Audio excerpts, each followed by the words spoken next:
اور نبی پاک علیہ السلام نے فرمایا کچھ عورتیں ایسی ہیں جو لباس پہن کے بھی ننگی ہیں۔ فرمایا یہ وہ عورتیں ہیں جنہیں اللہ تبارک و تعالی جنت کی ہوا بھی عطا نہیں کرے، خوشبو تک نہیں ملے۔ ان کو یہ سمجھائیں۔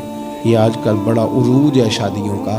خواتین مہربانی کریں، اپنے اوپر رحم کھائیں، نہ اللہ کی نافرمانی مول لیں۔ ماؤں بہنوں بیٹیوں، پھر روتی ہو، دکھ سناتی ہو، کہتی ہو بڑی ساری آزمائش میں ہیں، تو اگر تکلیف میں ہو تو پھر تو رحمت والے کام کرو نا۔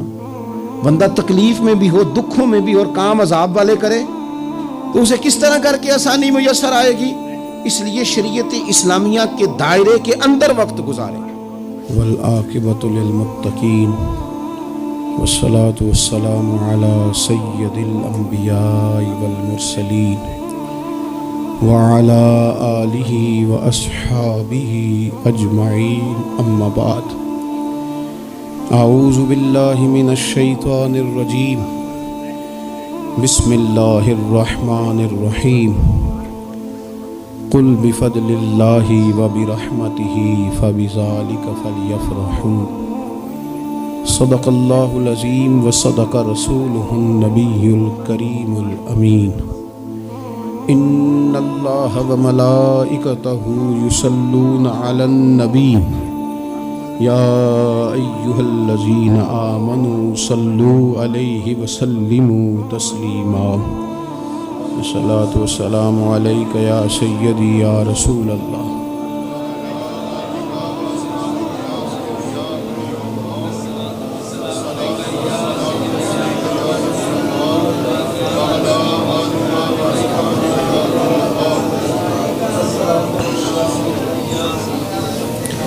حمد و صلوات کے بعد دوستو، بزرگوں اور بھائیوں، انسان اپنی زندگی میں جیسے جیسے شب و روز طے کرتا ہے، بہت سارے مواقع زندگی میں اسے دیکھنے نصیب ہوتے ہیں۔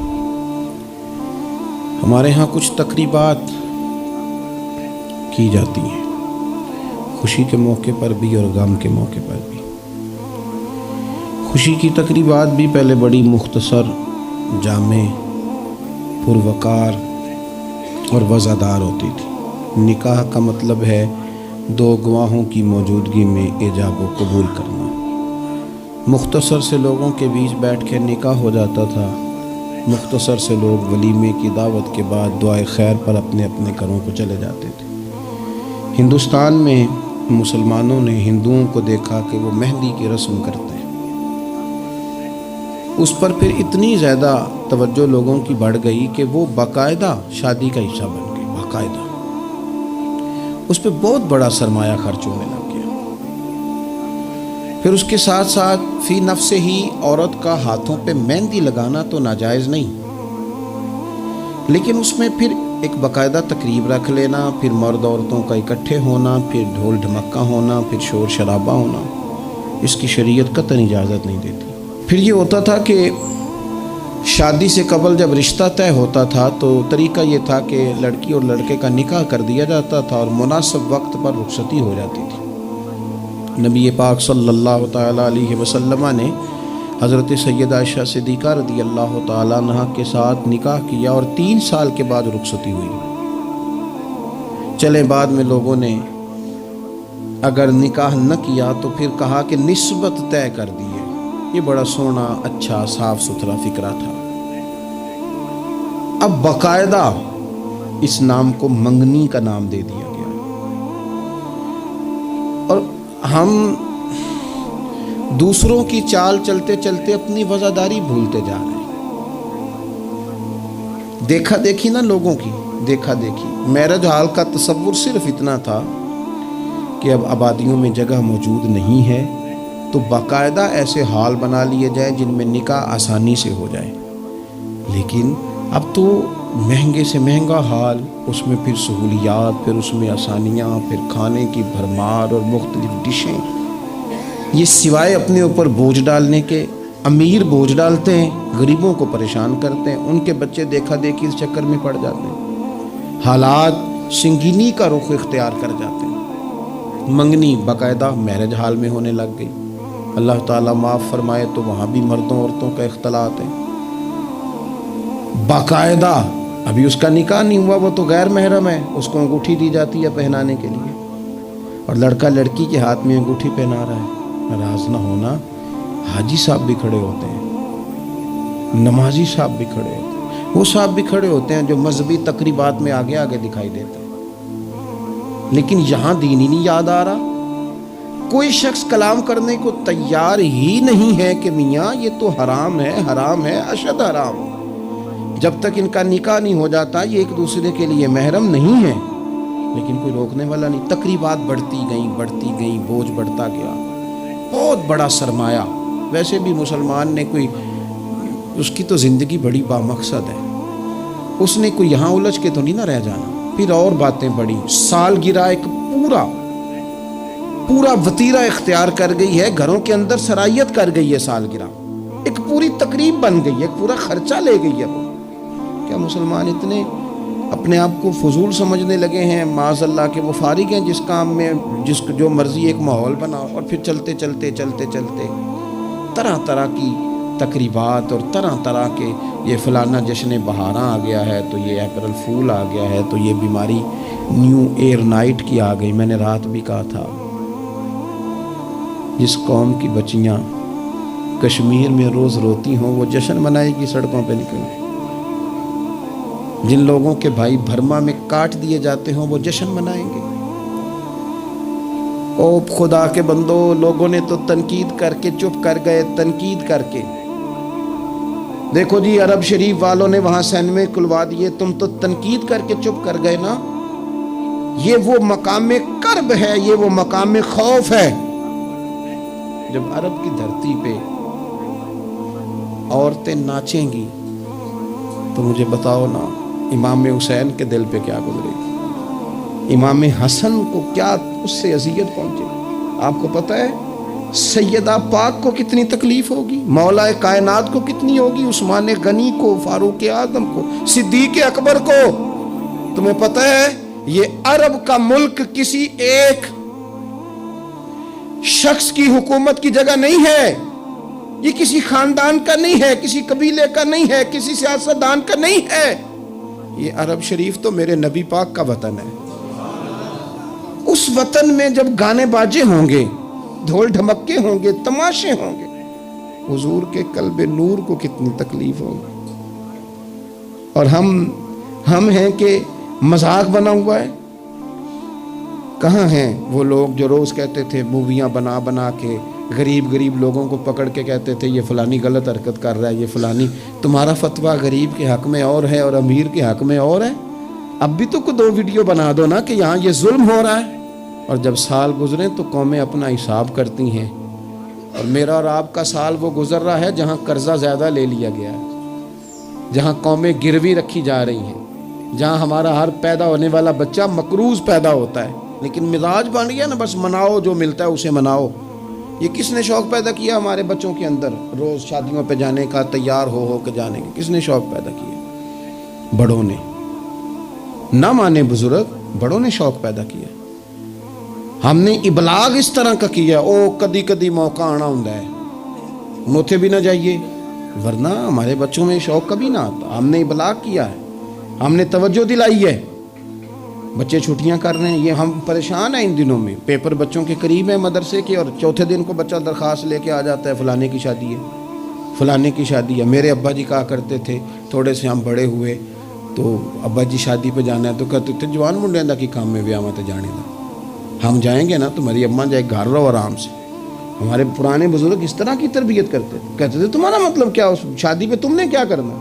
اور یہاں سارا کام ہی بچے اور بچیوں کو دے دیا گیا، بچے اور بچیوں کو، اور تیار کر کے نہیں جاتا۔ کسی خاص جگہ پہ کوئی مجبوری ہو جائے، قربت اتنی زیادہ ہو کہ رہا نہ جائے، تو کبھی نکاح پڑھانے کے لیے جاؤں نا تو بس میرے کانوں سے آواز ٹکراتی نہیں، لیکن میں سمجھ جاتا ہوں کہ کیا باتیں گونج رہی ہیں۔ اور پردہ ہی کر لو تھوڑا سا، وہ کہتے ہیں پردہ، یہ بچی کے نکاح کی مووی نہ بنی تو فلم ہی نہیں مکمل ہوگی۔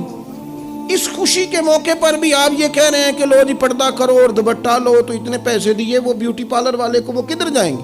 کون ہیں یہ لوگ سارے؟ میں اور آپ نہیں ہیں، ہم ہی تو ہیں یہ سارے۔ یہ کس پر تنقید کر کے ہم چپ کر گئے ہیں؟ ہم سارے خود ہیں اور ہم سب مل ملا کے اس سوسائٹی کا حصہ بنتے جا رہے ہیں۔ اب تو بھائی وہ مہنگے میرج ہال کے اندر جب میرج ہال لیا جاتا ہے تو ایک سمت عورتیں ایک سمت مرد اور بیچ میں پردے کا بندوبست بھی نہیں کرایا جاتا، چونکہ یہ تو دکھیا نوس لوگ ہیں جو پردہ کراتے ہیں۔ وہ کہتے ہیں وہ لو اتنی تیاری کی، کپڑے دکھانے کس کو ہیں؟ تم پردہ کرا رہے ہو۔ خدا سے ڈرے، مسلمان ان ابس کاموں کے لیے نہیں ہے، تو اونچے مقاصد کے لیے آیا۔ تو دیکھنا تیری تو بڑی عظمت ہے، کنتم خیر امۃ اخرجت للناس تأمرون بالمعروف وتنہون عن المنکر۔ تجھے تو بھیجا تھا کہ تو دنیا میں خیر عام کرے گا، برائی کا ہاتھ تھامے گا۔ تو کہاں الجھ کے رہ گیا؟ اپنی تقریبات پر تھوڑی توجہ دیں۔ ایک تو یہ خوشی کی تقریبات، پھر ایک غم کی تقریبات۔ میں نے اپنے کانوں سے سنا ہے کل 10ویں کا اعلان اکٹھا کرا دیا گیا، اور یہ ٹھیک کیا جاتا ہے، ایک ہی دن میں دونوں اصال ثواب کی تقریبات ہو جائیں۔ اس کا اصل اصال ثواب ہے۔ اصال ثواب کیا ہے؟ اصال ثواب یہ ہے کہ آپ کو دعا کرنی ہے جانے والے کے لیے، کچھ قرآن مجید پڑھ کے، کچھ اذکار پڑھ کے، کچھ وظائف پڑھ کے اس کی روح کو ایصال کرنا ہے، اتنا مقصود ہے۔ بڑی غور سے، مجھے تھوڑا ٹائم دیں گے آپ 2-3 منٹ کا صرف، اور میری بات پہ نا خاص توجہ کریں، خاص بات کرنا چاہتا ہوں۔ اگر اس میں کھانا پکانا ہے نا تو آپ نے کھانا اس لیے پکانا ہے کہ غریب کو، مسکین کو کھانا کھلائیں گے، اور جو ثواب اس کا ملے گا وہ بھی جانے والے کی روح کو ملے گا۔ لیکن اگر آپ اس میں دعوت پکا لیں، دعوت رشتہ داروں کی، یاروں کی، وہ تو بھائی دعوت ہے۔ ایک ہے کہ آپ نے کوئی ایسا کام کیا جس سے جانے والے کی روح کو، ہوٹل میں بیٹھ کے کھانا کھایا 4 بندوں نے، موج کی، مرضی کا انہوں نے گوشت اڑایا، تو وہ کہیں اس کا ثواب جائے گا۔ یہ جو دعوت کا لفظ ہے نا، کہ دعوت کی، امیر لوگ سارے اکٹھے کیے، رشتہ دار، دوست احباب، سیاسی سب آ گئے۔ اب آپ نے وہ دعوت کی اور نام آپ نے ختم شریف کا دے دیا۔ آپ تھوڑی گہرائی سے سوچیں کہ یہ ختم بنتا ہے؟ ویسے ذہن قبول کرتا ہے کہ یہ ختم شریف ہے؟ اب میں کہہ لوں، اب میں یہ بات کر لوں کہ ہمارے ہاں کچھ ولیمہ نما چہلم بھی ہوتے ہیں، ولیمہ نما چہلم۔ وہ ٹائٹل چہلم کا ہے اور اندر جا کے دیکھو تو ماحول سارا ولیمے کا ہے، تو یہ اصال ثواب ہے؟ آپ بتائیں ذمہ داری سے کہ یہ اصال ثواب ہے؟ آپ غرباء کی دعوت پکائیں گے، غریبوں مسکینوں کی، ان کی دعوت اعلیٰ حضرت بریلوی رحمت اللہ نے لکھا ہے جائز نہیں ہے دعوت کرنا اس طرح۔ ہاں آئے ہوں کھانا کھا جائیں، فی نفس ہی رشتہ داروں کو کھانا کھلانا، دعوت کھلانا ثواب ہے، لیکن ختم کو، چہلم کو، 10ویں کو دعوت بنا لینا یہ درست؟ ویسے ان کو دیں آپ، ثواب ہے۔ لیکن ہمارے ہاں تو مطلب عجیب سا ایک ماحول ختم شریف، یعنی کل 10ویں کا اکٹھا اعلان ہو گیا، میں موجود تھا، تو کہنے لگے ویکھو انہیں پیسے لگے جو بچانا۔ خدا کے بندو یوں تو نہ کرو۔ ایک ان کا والد چلا گیا، والدہ چلی گئی، کوئی عزیز چلا گیا، اور دوسرا یہ کہ آپ یہ بتائیں گھر سے روٹی نہیں ملتی، صرف ختم کی ملتی ہے۔ اتنی چھوٹی سوچ کون پیدا کرتا ہے؟ یہ تو ماحول میں ہی ایسی باتیں نہیں ہونی چاہیے۔ میں آپ کو کہہ رہا ہوں، میں مولوی صاحب ہو کے، مسجد کا خطیب ہو کے، حالانکہ چہلم پہ ڈیوٹی مولوی صاحب کی ہے، ان کو تو موقع ملنا ہے 10ویں کا بھی، چہلم کا بھی، کل کا بھی، لیکن مولوی کا بھی تو کول ہونا ہے نا، اسے بھی تو خیال کرنا چاہیے کہ جو چیزیں درست ہیں صرف اتنی درست ہیں، حد بندی سے باہر جائے تو چیز ٹھیک نہیں رہتی۔ اس لیے ان تقریبات کو بھی یقین کریں۔ کل شریف پہ ماحول دعوت کا نہ ہو۔ میں آپ کو ذمہ داری سے کہتا ہوں، کسی کا باپ فوت ہو جائے تو جتنی اچھی دعا وہ مانگ سکتا ہے، درد سے اتنی کوئی اور نہیں مانگ سکتا، لیکن وہ تو دعوت پکا رہا ہے نا، وہ تو دیگوں پہ ہے، وہ تو ٹینٹ کا سامان اکٹھا کر رہا ہے، وہ تو ترتیب لگا رہا ہے۔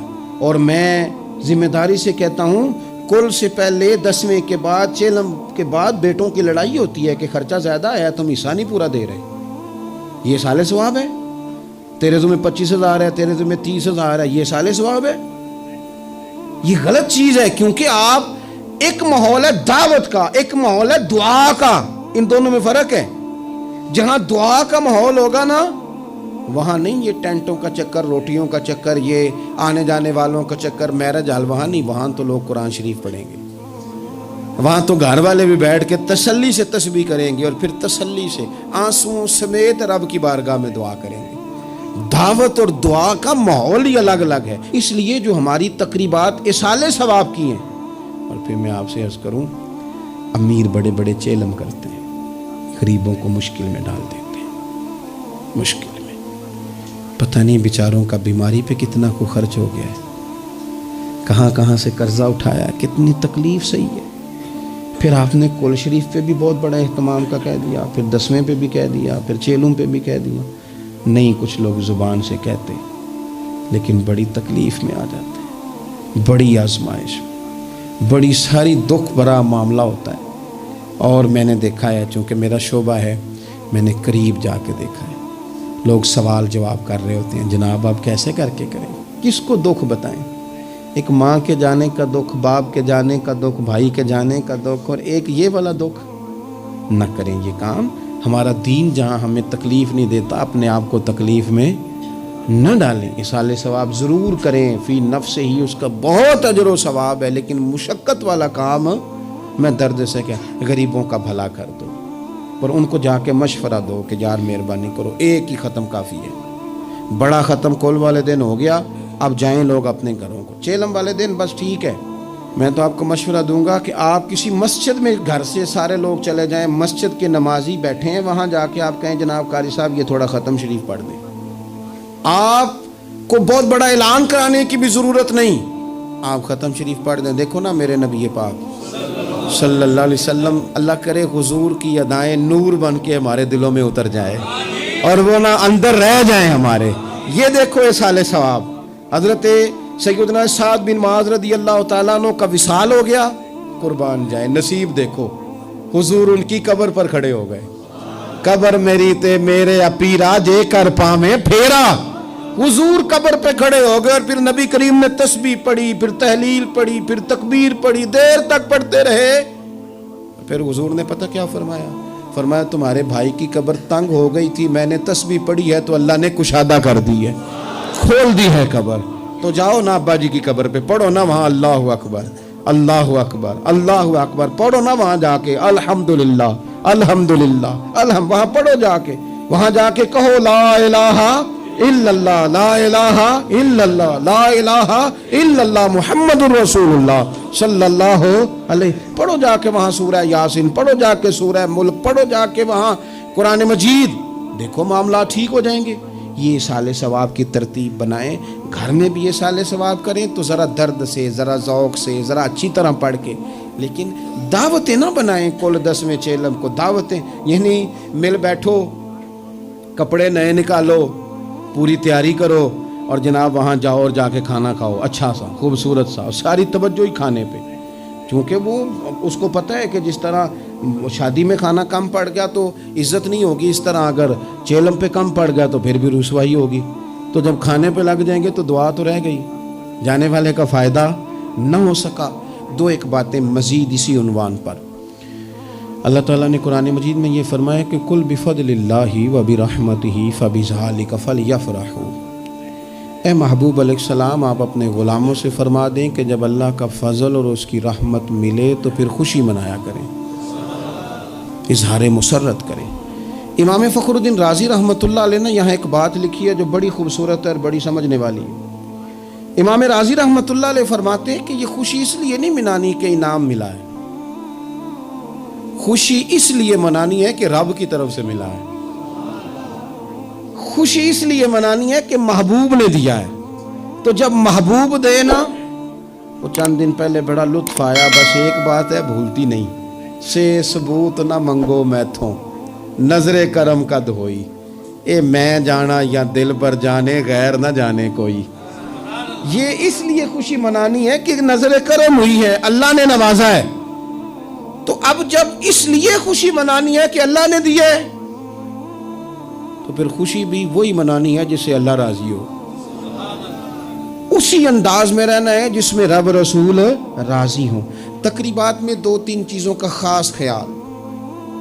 ایک تو خرچ حد سے زیادہ نہیں ہونا چاہیے. اعتدال کے ساتھ خرچ کریں، فضول خرچی سے بچیں۔ ہماری شادیوں میں اتنا زیادہ خرچ ہوتا ہے، اتنا زیادہ خرچ ہوتا ہے، اور یہ چونکہ ہماری طبیعت ہے نا، ہم کسی نہ کسی بات میں اپنے آپ کو خود بخود ایموشنل کر لیتے ہیں۔ میرا پہلا منڈا ہے تو میں زور لانا ہے، سارے چاہ کرنے، پھر میرا آخری ہے تو ہن بھی میں سارے چاہ، او دیکھو جی آخری شادی ہے، او یہ آخری نہیں ہے میرے بھائی۔ کس نے آپ کو کہا؟ دعا کریں نا اللہ بیٹے کو بھی بیٹے دے، اللہ بیٹے کو بھی بیٹیاں دے، ان کی بھی شادیاں ہوں، تو آخری تو نہ ہوئی۔ کیوں مطلب آپ بلا وجہ اپنے آپ کو خود بخود ایموشنل کر کے، اور یہ اتنی کبھی طبیعت ہے بعض لوگوں کی کہ وہ کہتے ہیں وہ دکھانا ہے آج۔ آپ شادی کی تقریبات کو فضول خرچیوں سے بچائیں۔ قرآن مجید نے کیا کہا کلو وشربو ولا تسرفو، کھاؤ بھی پیو بھی، فضول خرچی نہ کرو، اعتدال میں رہ کے کرو سارا کام، لیکن میانہ روی میں، اعتدال میں۔ ایک قرضہ وہ ہے جو انسان مجبور ہو کے لیتا ہے، کوئی مجبوری آ گئی، کوئی تنگ دستی آ گئی، کوئی نقصان ہو گیا، ایسے مقروض کے ساتھ تو نبی پاک صلی اللہ تعالیٰ علیہ وسلم نے اظہار ہمدردی فرمایا۔ ایسے مقروض کو مہلت دینے کا کہا ہے جو مجبور ہو کے قرض لیتا ہے۔ حضور صلی اللہ علیہ وسلم نے فرمایا اگر تم نے کسی شخص سے قرض لینا ہے اور وہ تنگ دست ہے تو تم اسے مہلت دو۔ تم جتنے دنوں کی اسے مہلت دو گے نا، اور جتنے پیسے تم نے لینے ہوں گے اتنے ہی پیسے روز اللہ تمہیں صدقہ کرنے کا ثواب عطا فرمائے گا۔ اظہار ہمدردی کیا، اور کریم ہے نا محبوب، لاجپال ہے نا محبوب، عطائیں کرنے والے ہیں نا محبوب۔ کون دیتا ہے دینے کو منہ چاہیے، دینے والا ہے سچا ہمارا نبی، اور مانگیں گے مانگے جائیں گے، منہ مانگی پائیں گے، سرکار میں نہ اللہ ہے نہ حاجت اگر کی ہے۔ حضور فرماتے ہیں ابن ماجہ میں محبوب کریم علیہ السلام کا فرمان موجود ہے، محبوب فرماتے ہیں میں مومنوں کی جانوں سے بھی زیادہ قریب ہوں، اگر میرا کوئی مسلمان مومن میرا امتی فوت ہو جائے اور اس کے ذمہ قرض ہو تو مجھ سے آ کے لے لینا، میں اپنے امتی کا قرض ادا کر دوں گا۔ اور حضور سید عالم صلی اللہ تعالیٰ علیہ وسلم، میں پھر کہہ رہا ہوں اس میں کئی روایات آپ کے سامنے رکھ سکتا ہوں۔ حضرت ابو امامہ رضی اللہ تعالیٰ عنہ انصاری صحابی ہیں، فرماتے ہیں میں بڑا پریشان تھا اور مسجد میں بیٹھا تھا، قرض بہت بڑی اذیت ہے، مقروض قیدی ہے، صحت ہونے کے باوجود بیمار ہے، گھر ہونے کے باوجود بے گھر ہے، ساری آسانیاں ہونے کے باوجود تکلیف میں ہے چونکہ مقروض ہے، ہر وقت کی اذیت ہے، ہر وقت کی ٹینشن ہے۔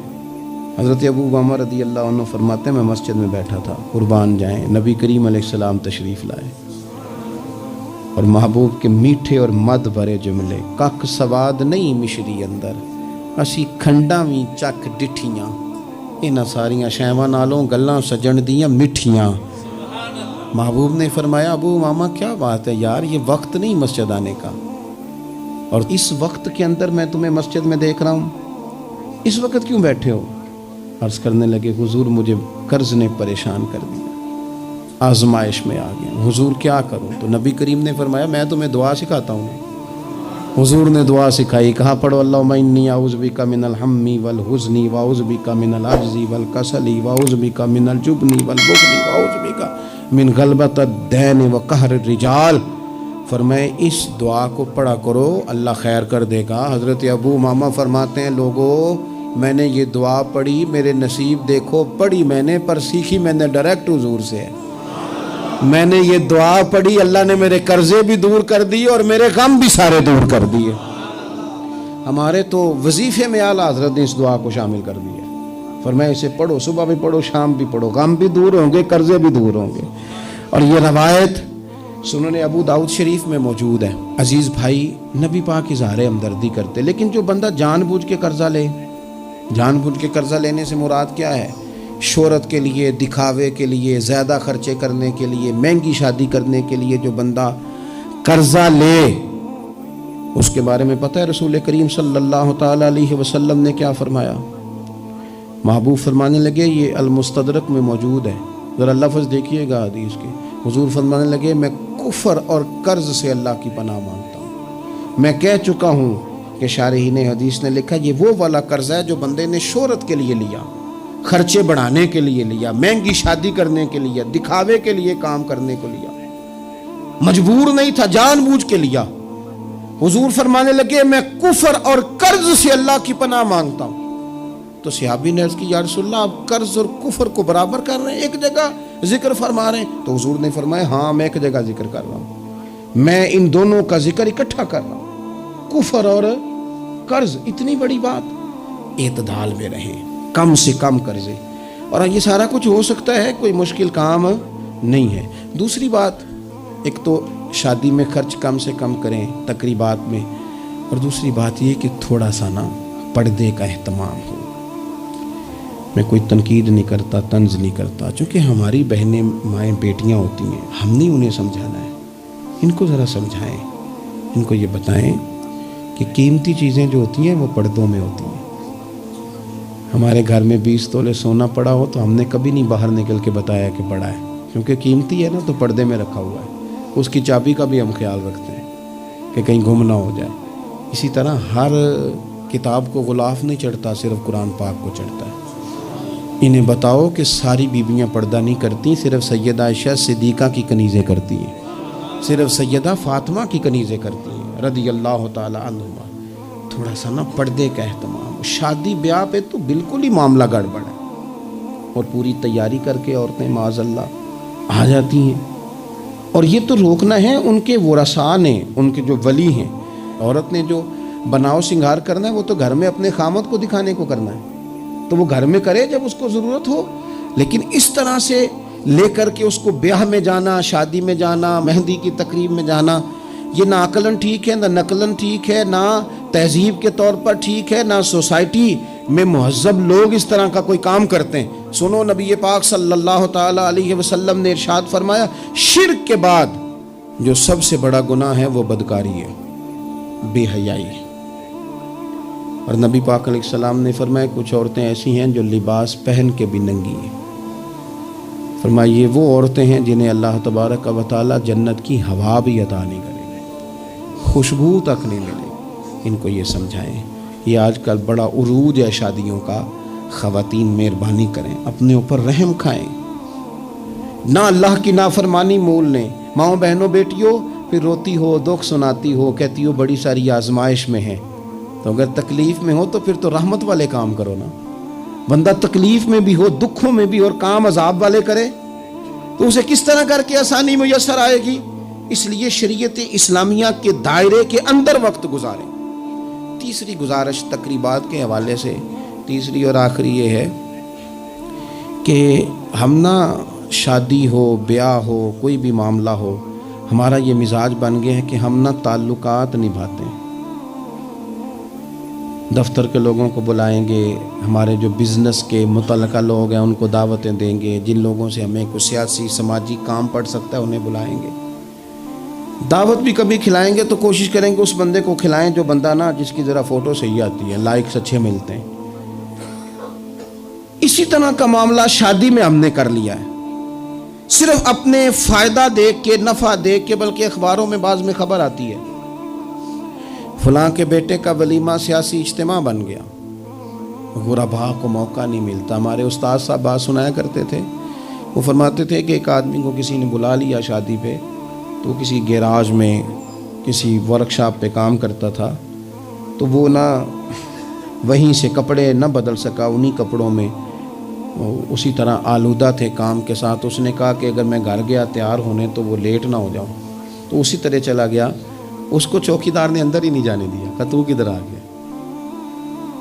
اس نے بڑی کہا بھی مجھے بلایا ہے، میرا تعلق ہے۔ اس نے کہا نہیں تجھے کیسے بلا لیا؟ کیونکہ اسے پتا تھا نا ان لوگوں کا تو اسٹیٹس ہی اور ہے، غریب آدمی ان کی دعوت میں۔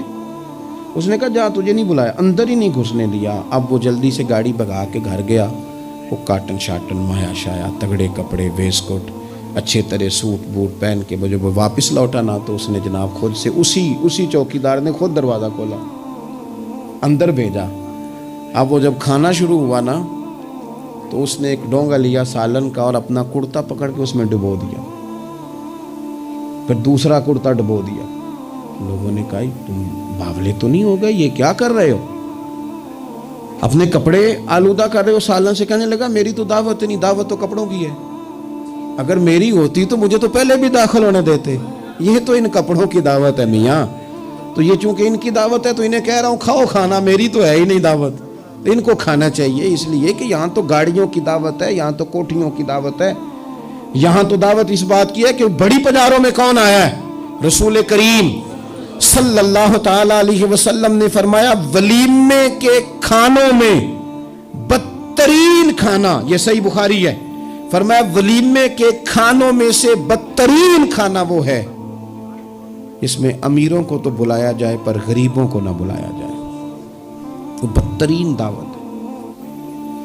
اس لیے بعض صوفیہ تو یہ فرماتے ہیں کہ کوشش کر کے نا بعض غریبوں کو منت کر کے لے آؤ اپنے ولیمے کی, اپنی تقریبات کی دعوتوں میں, تاکہ تمہارا کھانا اچھا کھانا تو بن جائے نا, تمہارا کھانا بہترین کھانا تو بن جائے نا, تمہارا کھانا اعزاز والا تو ہو جائے. کچھ تو غربا کو دعوت دے لو, لیکن ہماری تقریبات ہماری ذاتی معاملات کا حصہ بن جاتی ہیں. میں تو مذہبی تقریبات بھی دیکھتا ہوں, مذہبی تقریبات میں بھی ہماری پوزیشن کچھ اسی طرح کی ہے. میں اپنے بارے میں کئی دفعہ دوستوں کو کہہ چکا ہوں کہ دین کا خادم سمجھ کے دعوت دینا تو بڑی اچھی بات ہے, لیکن ہمیں برانڈ نہ بناؤ.